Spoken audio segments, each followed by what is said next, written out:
Good morning. My name is Sarisha Ganta. I'm Education Director and Counsel with the Pro Bono Partnership of Atlanta. And welcome to this morning's installment of the PBPA's monthly webcast series. Today, we're going to be talking about the top 10 questions nonprofit board members should ask, but actually, we're going to be talking about 4 of them because we covered the first ones in a webcast a couple months ago, which you can also find on our website. And I'm thrilled that Rachel Spears, our Executive Director, is going to be walking us through some of these questions today. But before Rachel shares that insight with you guys, I want to give you a little bit of background on PBPA. So the mission of PBPA is twofold. We provide free legal assistance to community-based nonprofits in the Atlanta metro area that themselves serve low-income or disadvantaged individuals. And the way we're able to do this is by matching nonprofits with attorneys from the leading law firms and corporations in Atlanta. Our volunteer attorneys help nonprofits with their business law matters. If you're interested in learning more about our clients, you can visit our website. For our nonprofits are generally 501c3 organizations located or serving the greater Atlanta area, and they serve low-income or disadvantaged individuals. Our clients are also otherwise unable to afford legal services. If you're interested in applying to be a client, you can find our request for legal assistance on our website. Also on our website, we have a lot of great resources in our Learning Center. That includes links to past webcasts, articles, podcasts, and we even have an in-person workshop coming up in November, our first in-person event in about 2.5 years. So we're excited about that. And finally, a quick disclaimer. Please keep in mind that today's information is just general guidance. It is not specific legal advice. Always consult an attorney to address your particular organization's specific questions. Today's webcast is also copywritten, but we will be taking some questions at the end of today's presentation. So if you have any questions for Rachel, you can include those in the chat box or in the Q&A. And when you type in a question, we just ask that you also let us know what your role is at your nonprofit to give Rachel a little bit of background. And now I'm excited to have Rachel talk to you guys because Rachel is not only the Executive Director of PBPA, but she's also an attorney, and she herself has served on boards. So as an attorney advising nonprofits, nonprofit staff, and as a board member of other nonprofits, she has a lot of great experience, insight, and knowledge to share with you guys today. Rachel? Thank you, Sarisha, and hello, everyone. If you haven't already, if you can introduce yourself in the chat, just so I have an idea of who we're speaking with today. I know we've got some clients. Good to see y'all and good to see everybody joining us.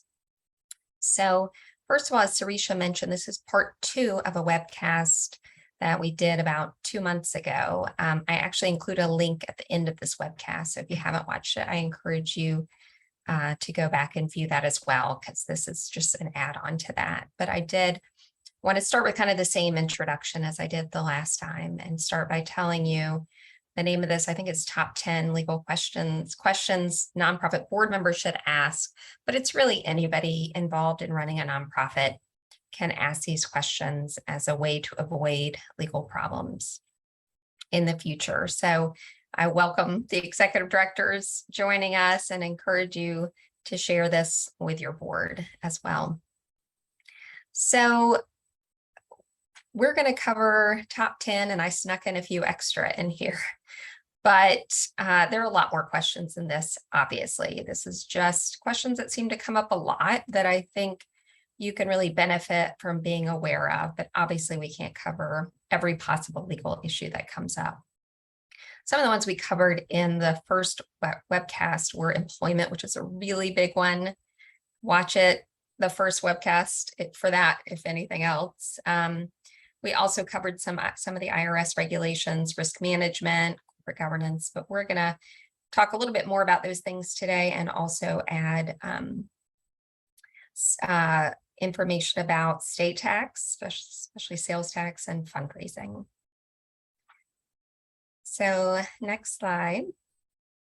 I'd just like to explain why this is important before we get started.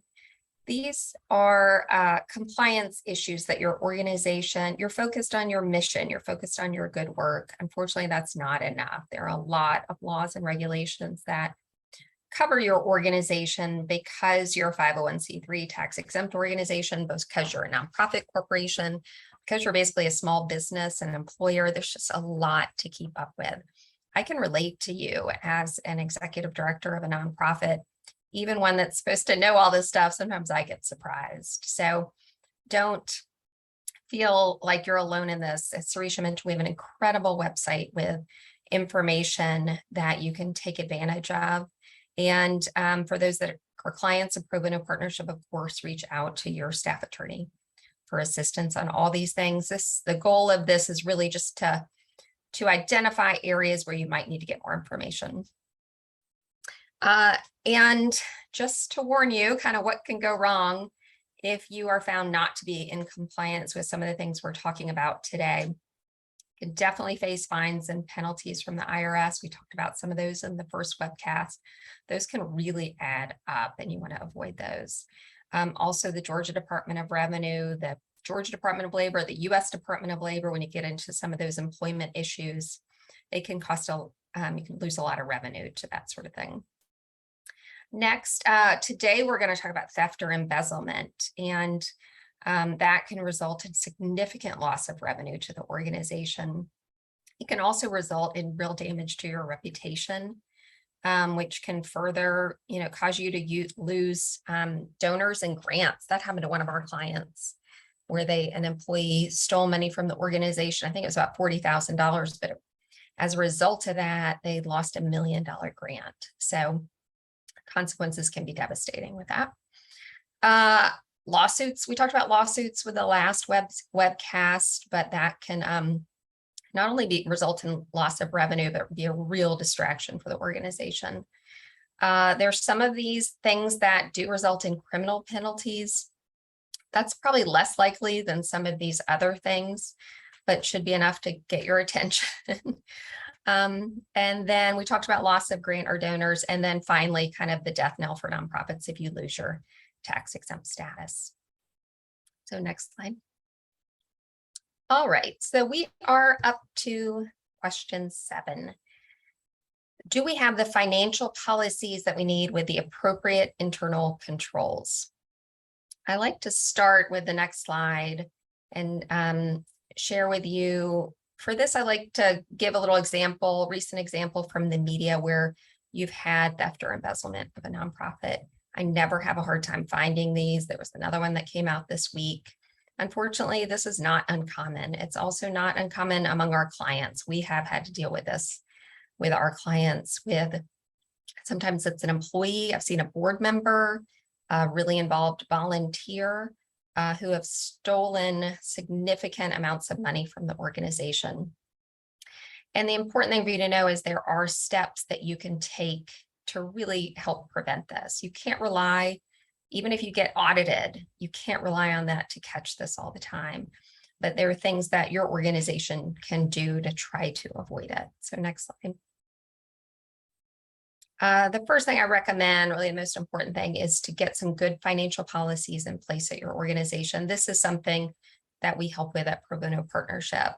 The primary goal of that is to get internal controls in place. And what I mean by internal controls is setting out how financial transactions happen at your organization. And most importantly, trying to divide up the duties so you don't have one person kind of with every step who really can take advantage of that. What we have seen is you have somebody, often this is like a superstar at your organization who's good with money, who handles everything, who's willing to do whatever you need. I've seen this with a volunteer. Everybody was like, that's the best volunteer ever, who does, willing to do everything. Well, sometimes when they have that much control, they could take advantage of that.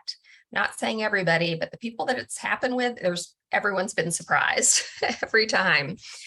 And it's because there was nobody else kind of overseeing the work. And sometimes that person who has the ability to do that gets in financial trouble, or they decide really they deserve some compensation for all their work they're doing, and they somehow justify this.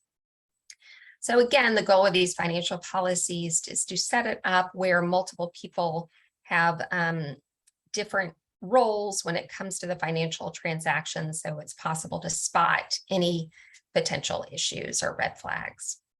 So what I mean by that is have somebody check the mail, open the mail, find out what donations are in there, what other checks are coming in.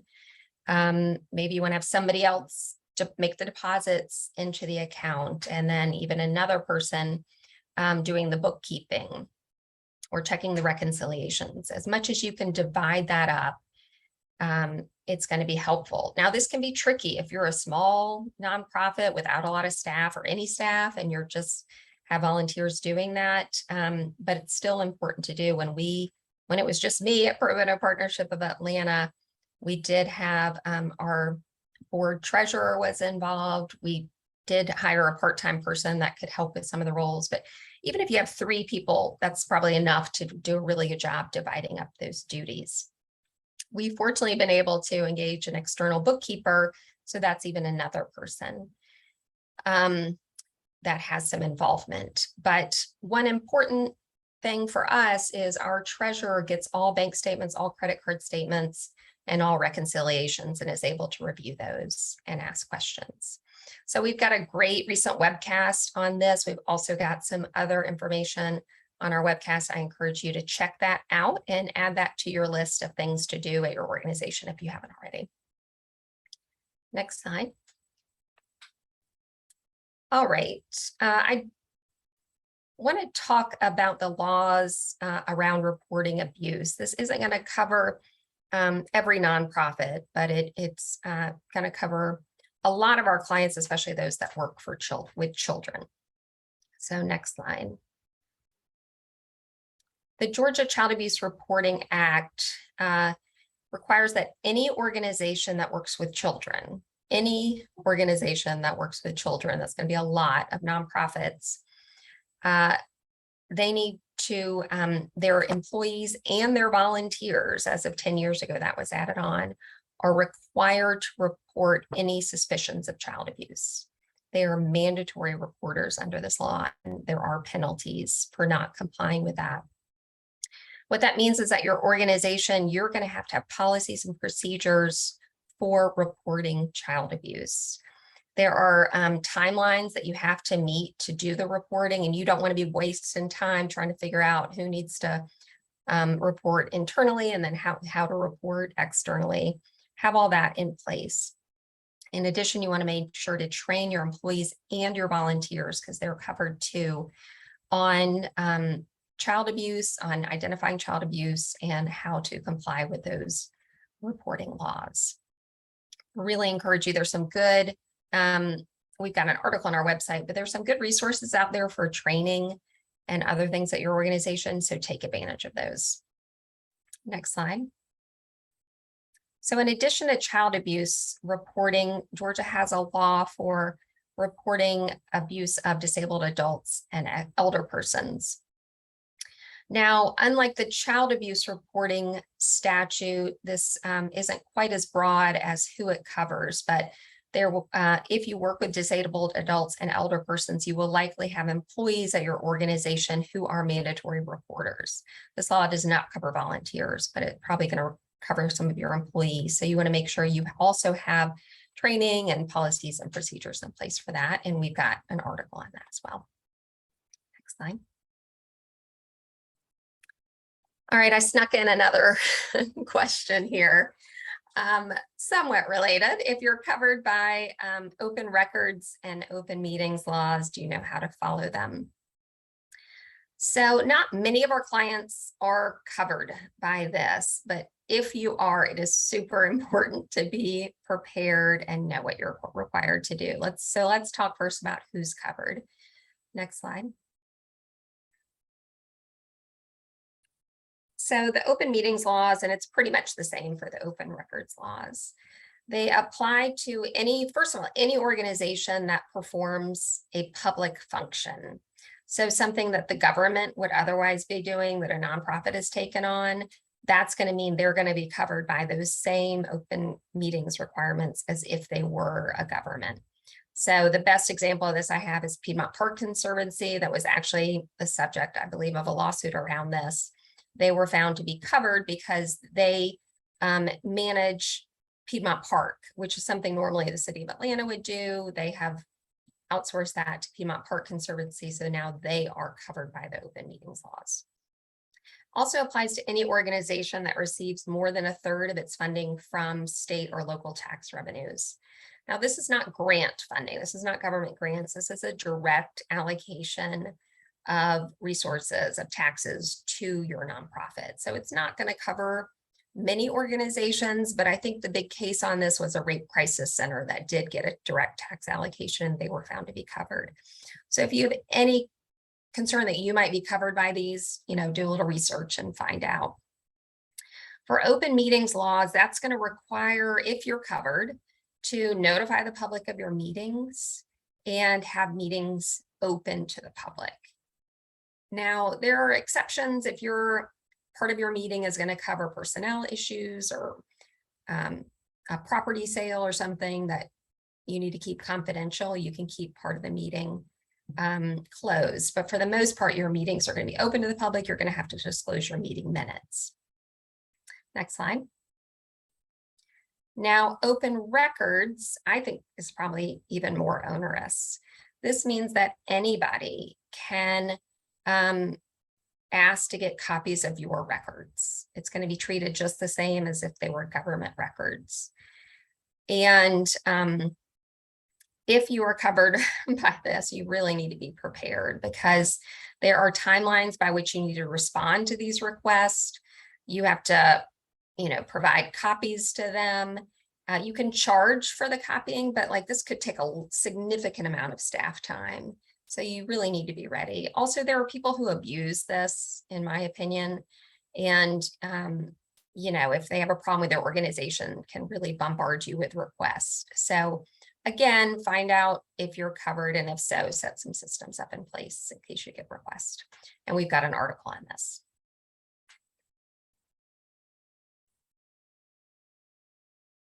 All right, let's talk about sales tax. So we do see this from time to time where our clients will say, look, I'm tax exempt. I'm a 501c3. I don't have to pay taxes. And we always remind people, your 501c3 status means you're exempt, generally exempt from paying federal income tax. That's tax on your income to the IRS. As you know, as a taxpayer, there are a lot of other taxes out there. And your organization is going to be subject to employment taxes, property taxes likely, and sales taxes. So it's important to know that in Georgia, there's no blanket sales tax exemption for 501c3 nonprofits. In some other states, if you're a 501c3, you don't have to pay sales tax. That's not at all true in Georgia. Next slide. So the way Georgia handles sales tax exemptions, they have a statute with a very long list of exemptions.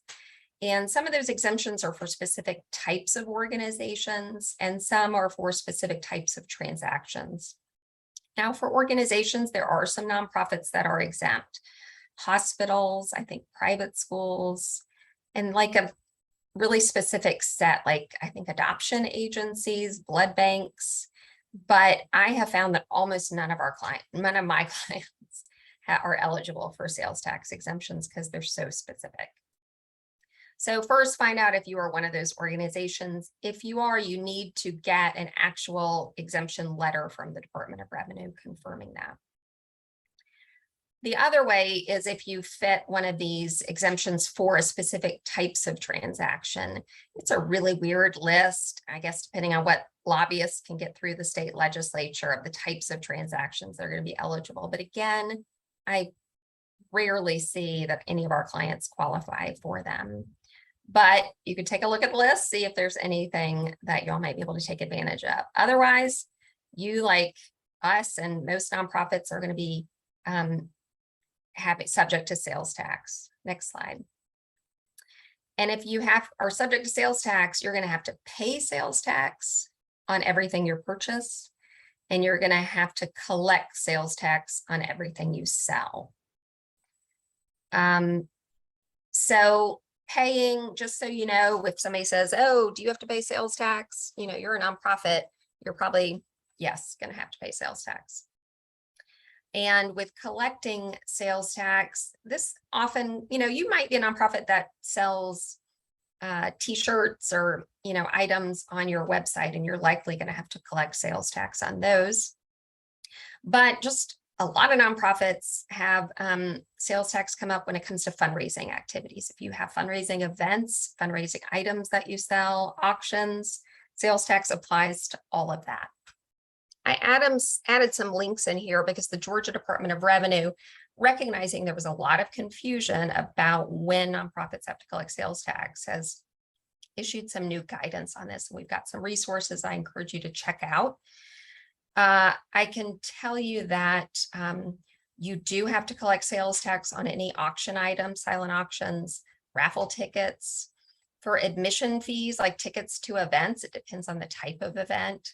So it can get pretty case specific, but be aware that the Georgia Department of Revenue is, you know, maybe paying more attention to this. And we also have guidance on our website about how to remit that tax.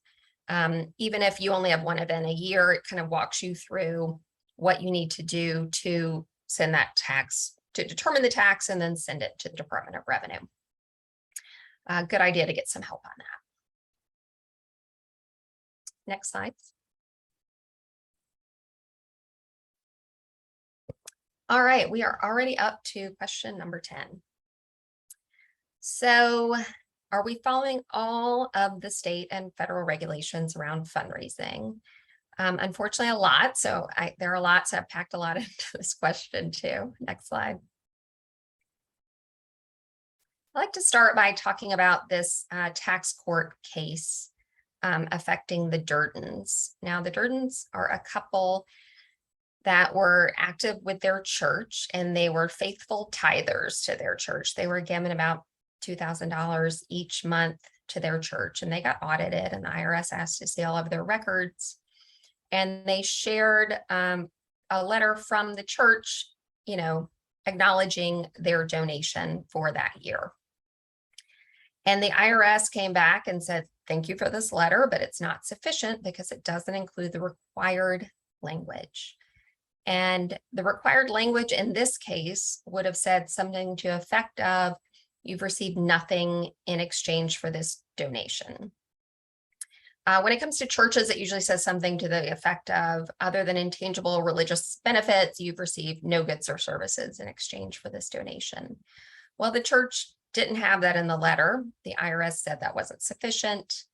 The church tried to send another letter. The IRS said it wasn't within the required time period, which I think is 60 days past the end of that the IRS year or filing year. I can't remember the specifics, but it was too late. And so for the Durtons, that meant their very significant donation was not tax deductible. And you can imagine they were not too happy, and the church, I'm sure, felt horrible.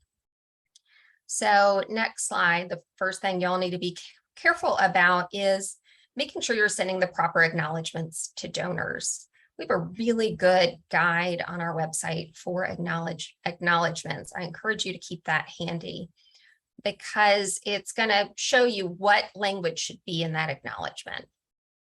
And it's going to depend on what the donation is. If it's a monetary donation, and I mean cash, check, credit card, whatever it is, you are going to need to include the amount of the donation, the date, some other things, and then importantly, that magic language of whether you received goods or services in exchange for their donation.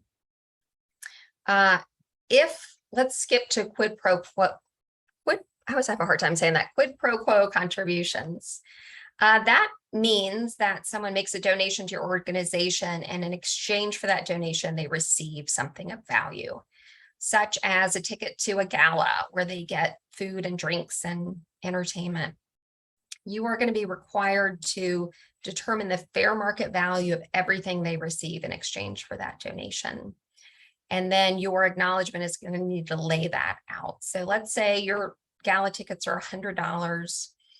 They are receiving $40 in goods and services, food, drinks, whatever. Then only $60 is going to be tax deductible. You're required to lay all that out in the acknowledgement so they know what they can take a tax deduction on. Now, that's the fair market value of what they receive. Even if you got everything donated, you have to base it on the fair market value. So that's a quid pro quo. So again, you've got to include that language of either no goods or services were received, or if they were received, this is what the amount was. By the way, there is an exception for token kind of gifts that they might receive. So if you give to public radio and you get, a mug in exchange, and that mug is under a certain value, you don't have to worry about this, but there are specific guidelines of what that value is. So that's monetary contributions. When it comes to in-kind contributions, if you have a thrift store or something, you're taking donations of books or clothes or furniture, you are going to send an acknowledgement with a date and what they gave you, a description. You do not include the value of that. That is up to the taxpayer to determine the value and report that to the IRS. So your acknowledgement should not include any sort of valuation of an in-kind contribution. And then finally, donated services are not tax deductible to the donor. So I encourage you to send a very nice thank you note to anybody that donates services to your organization, but you don't include any of the typical tax language that might imply that they can take a tax donation. The IRS has determined that that's not deductible. Next slide. All right. Hopefully you are familiar with charitable solicitation registration. But if you are not alone. I think a lot of people miss this. But in Georgia, any organization that is soliciting donations from the general public is required to register for charitable solicitation. It's confusing because you register with the Secretary of State's office. That's the same place you do your annual corporate filing. But this is a different registration. This is something you will register every 2 years. I think it's about $40. They're going to ask some information about some of the leaders of your organization. They're kind of doing a background check on you. It's some kind of personal information, I must say. But you are required to do that. The only exceptions, I think if you have revenue of less than 25,000, and if maybe schools don't have to do it, there are some exceptions. But generally speaking, our clients all need to register for charitable solicitation and renew every 2 years. Now that's in Georgia. If you're an organization that gets donations from other states, whether you're actively soliciting in other states, or even if you just have a website and people found you and all of a sudden you're getting a lot of donations from Iowa, you need to look at whether you need to register in those states as well. Every state has different rules around charitable solicitation. This is one of those areas that gets really confusing because every state is different. And some have no requirement for charitable solicitation registration. Some are very strict, such as Florida. I always give it as an example. If you get donations from Florida, you really need to look into this. But you may be required to register in other states, and there are fees sometimes associated with that. So we've got some good resources on charitable solicitation I encourage you to check out. Next slide. All right, this really is the last question. And usually when I give this presentation live, I get some gasp at this point because a lot of people are not aware of this. Nonprofits do raffles all the time, or they might call them door prizes. And what I mean by raffle or door prize is you are selling tickets there's a prize that the winner gets, and the way you determine the winner is by chance. It's not a game of skill. We're not talking about a trivia game. We're not talking about a golf tournament. We're talking about you pull their name out of a hat, or even a poker tournament. They consider a game of chance. But if you have anything that is considered a raffle or door prize, you need to have a license. This is usually an annual license you get from the sheriff's department in the county where you're holding this. And your nonprofit must have been in existence for 2 years before you're even allowed to get a license. And usually there's a fee. In Fulton County, it's $100 for the year. But you have to have a raffle license. If you don't, it's considered illegal gambling. It is a misdemeanor. So this is one of those things where there is actually a criminal penalty. I don't think this is likely to be enforced too often, but I just want to make you aware of that. So definitely keep that in mind as you conduct any sort of raffle or door prize. Determine maybe it's just a good idea to get a raffle license every year if you're doing this regularly. And if you don't do it often, you might just want to stop, and you don't make a lot of money off it. You might want to consider just stop doing it, because if you're making less than $100 on your raffle, it's not worth it to buy a $100 raffle license, obviously. There are rules, by the way, around bingo, if your organization ever does bingo, and other things to keep in mind as well. I think we have a resource on that.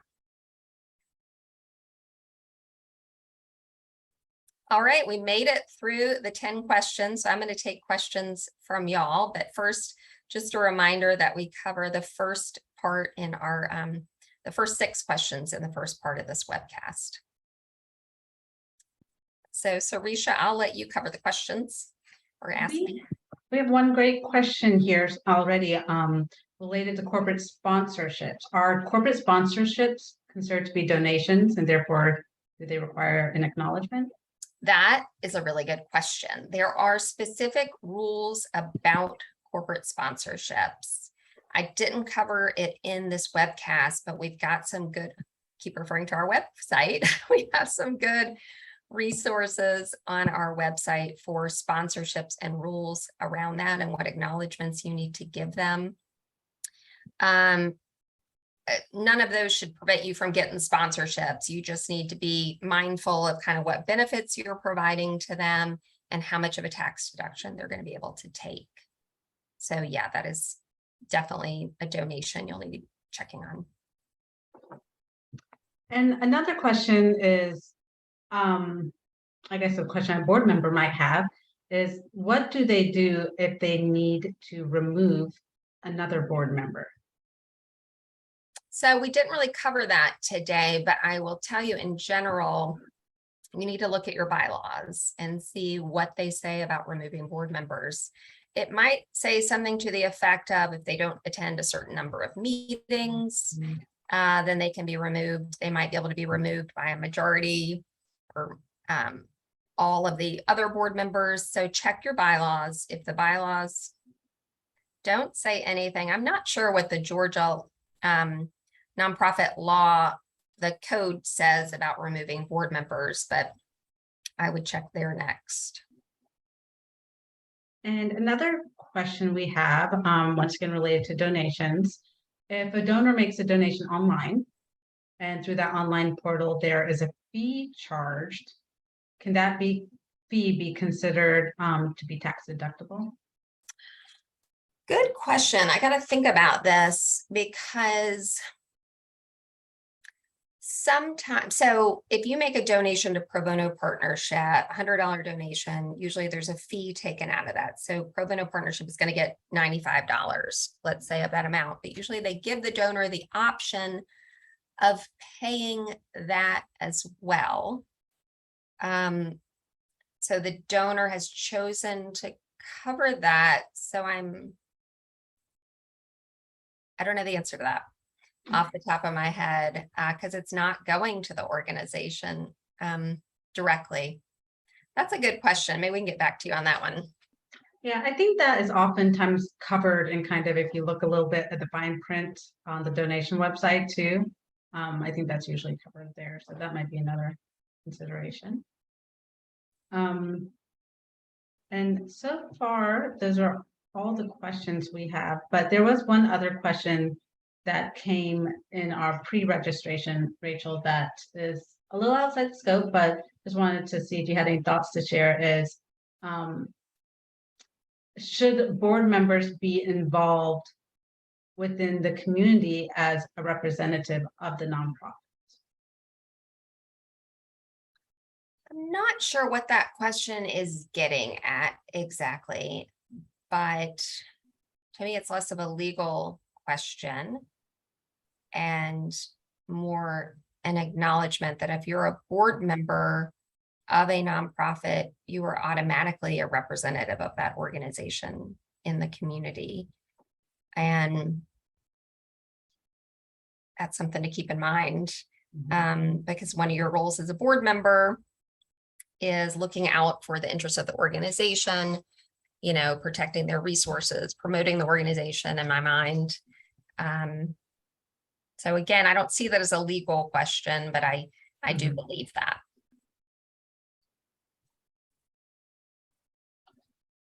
Well, we don't have any other questions that are coming up here.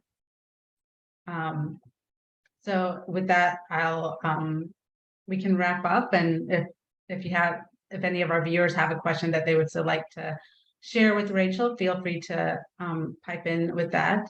But I just want to say thank you to you, Rachel, as always, for all this great insight that you've shared with us today. And thank you to our viewers for attending today. I have included a link in the chat box where if you could fill out a survey, give us your feedback. We really do value your feedback. We definitely take that into consideration as we come up with topics for future presentations, and just kind of making sure that we're presenting them in a way that's helpful and useful to our nonprofit base. And thanks again for attending. Oh, we have one other question, Rachel, if I can Sure. bring that up. And I think this might have been covered in part one, but any thoughts on what types of insurance should nonprofits have? That is covered in part one, and I encourage you to check that out. And I'll just give my quick response, which is the most important insurance I think you can have. And I'm not an insurance expert, but in my opinion, general liability insurance, which will cover injuries to people related to your organization. I think every organization, in my opinion, should have general liability insurance, but there's definitely other insurances you should consider. And one more. Okay. Who should a board member address these questions to? This list of 10 and then some questions. Oh, Should that be shared with other board members at board meeting, or should they take these questions to the executive director? that's a really good question. So as an executive director, I would suggest you take it to the executive director rather than kind of putting them on the spot at a board meeting, and just say, I watched this webcast, you're welcome to share the webcast with them, but I just wanted to know, what are we doing about charitable solicitation registration? And, you know, present it in a way where you're trying to be careful, helpful to the executive director in just making sure you've got everything covered. It is a really hard job to stay on top of all of this. So I would present it as a way to, you know, just help cover all the bases. Great feedback. All right, well, thank you everyone for joining us today. We appreciate you taking the time to join us. Thanks, everybody.